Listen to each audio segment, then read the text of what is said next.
Whenever I watch certain programs now, more and more, I just feel that I'm being lectured to. Why does art and entertainment have to be a lecture? Why does it have to be political? I mean, some of it certainly can be, and some of it... All right, dial down the white fragility. Come on.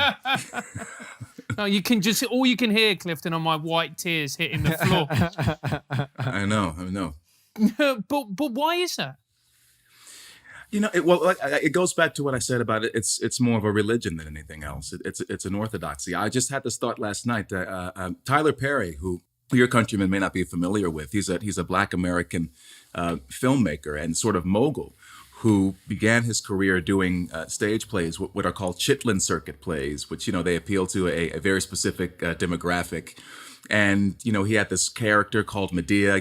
Basically, it's like the Black Miss Doubtfire in a way, dresses in drag, sort of violent. And people have a lot of things to say about Tyler Perry. I'm not his target audience, but I do appreciate his talent. And, you can have nothing but respect for the guy who, he's one of the few people right now. He's here in Atlanta. He has a whole movie studio that's operating right now. During the time of COVID, and he's built. He's a billionaire. He's really forged his own path in the entertainment industry. But the thing about his plays is that he's very, very Christian and he's deeply religious.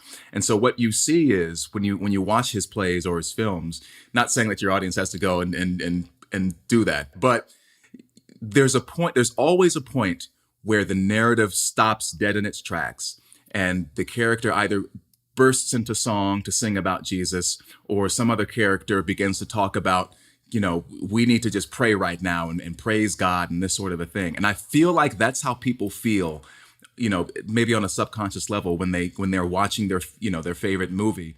And prime example, in Avengers Infinity War.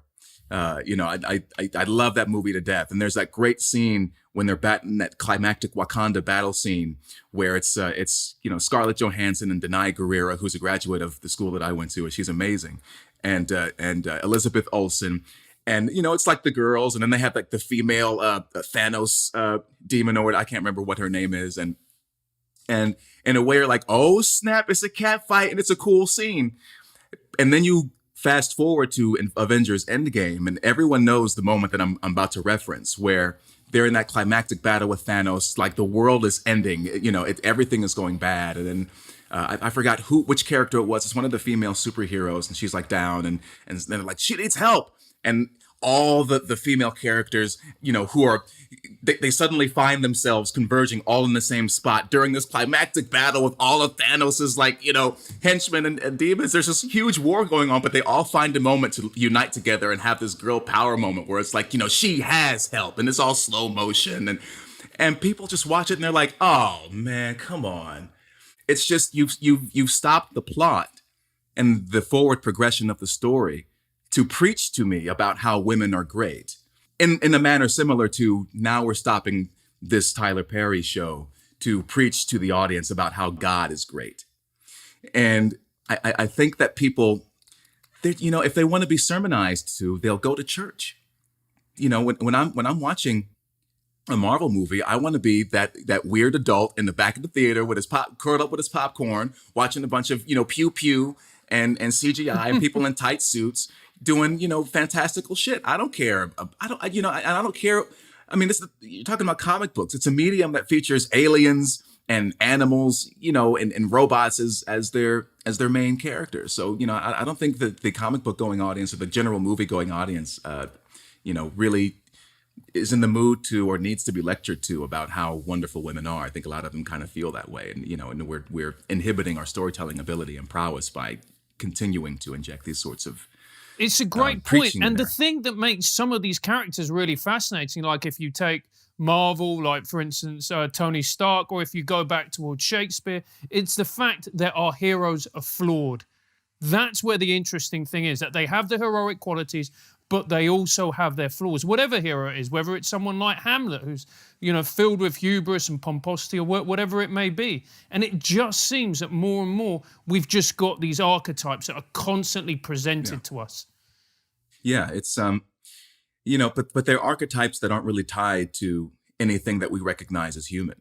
Exactly. That's exactly what I was thinking when Francis said archetypes, because I was like, well, they are archetypes, but they have no resemblance to anything real, right? Yeah. So the yeah. archetype of masculinity and femininity that we are now being presented with, that's the issue that you raised, has no bearing on how men and women actually show themselves in the world, right? Yeah. That's the interesting thing here, isn't it? Yeah, that's why it's just so. And again, I feel like audiences know that, and they feel that, and they're not interested in it, and it's also in a way it's sort of insulting to them. There was a there was a series that I auditioned for, and it was like this a lead in a new set in a space station, and it was one of those things where surprisingly all the positions of command were filled by women, and there was one scene. It was a flashback where the character I was auditioning for was with his then partner, his spouse. And there's a scene where and it says in the script these are two people who are in peak physical condition, and so you have this man and this woman, and they finish up whatever run they're doing, and they start sprinting. And it's so hilarious because I'm reading this and I'm like, okay, they're sprinting, and I feel like I know what's coming. And then in italics, it's like, and she wins. I'm like, hold on a second. Like I ran track in high school. Or athletics as it's called overseas, where people can actually make money doing it. And I said, wait a minute. Now I know the differential. If you're a woman and you can run the 200-meter dash in under 22 seconds, that's world class. But if you're a man and you cannot, like if you run that same time, you'll get the doors blown off of you by high schoolers, And so when I auditioned for it, I just pretended that I got a cramp or something like that, because that's the only way that I, as an actor, can justify that I am peak physical condition, who knows how to run and who is in shape and knows proper form and everything. I'm sorry, like you ain't gonna beat the girl's not gonna beat me unless something happens. And I'm like, I've auditioned for things where it's like, I'm a specially trained special forces agent, but somehow I lose in combat to my smaller female counterpart. And the irony of it is, you begin to see how these they begin to push so far in single directions that then these begin to cross over into weird areas for political correctness. So isn't it kind of strange that you're so dedicated to female empowerment that you have this small white woman beating the shit out of a black man? That's sort of strange, isn't it? Isn't it kind of weird that there's another show. Come on, brother, don't stand in the way of progress. A small white woman beating up a black guy is exactly what progress is all about. You've got privilege and you need to acknowledge it. We've come so far just to come. But there's another example of there's a show, and it's one of these sort of body positivity thing, and I can go on a rant about that for a long time. But it was like I was auditioning for it as this black British fit handsome guy who really wanted to have sex with the female lead, who was this like overweight white woman. And and I see what they're trying to do. I know the message they're trying to send.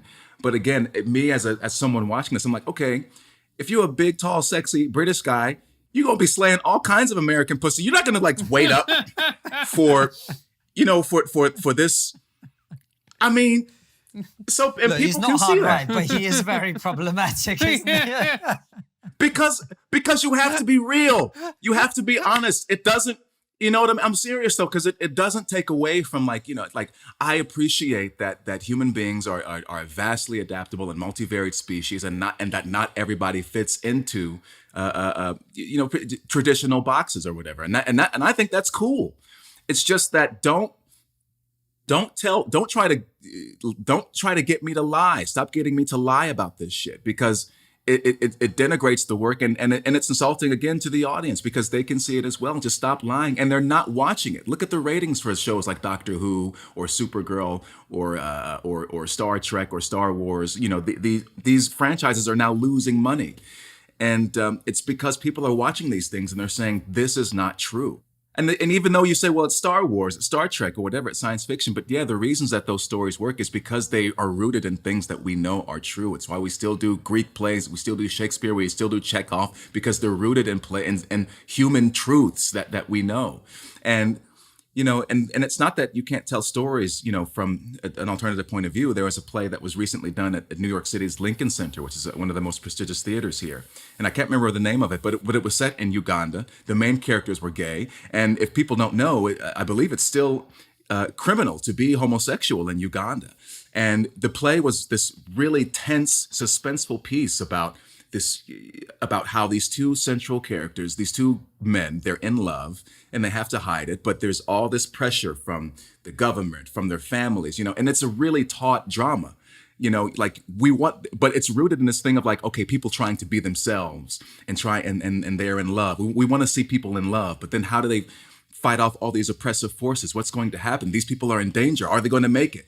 That's what we want to watch. We don't care if they're gay or not. We don't care if they're trans or not. There's a film called Pariah that came out years ago. It was a coming of age story about a young black lesbian in New York City, and all the familial turmoil and, discovering herself and finding herself that we've all went through because we've all been through puberty. Or Gun Hill Road, a coming of age story about a young Latino transgender who's going from male to female. It's the same sort of thing, awkward love scenes. She's trying to find herself and, and date and figure out who they are. These are things that we can all watch and all key into. But I think people are so stuck on this idea that I have to put this message in there and teach people that, it's like, no, just don't teach me. The classic saying is, don't tell me, show me. Just show me.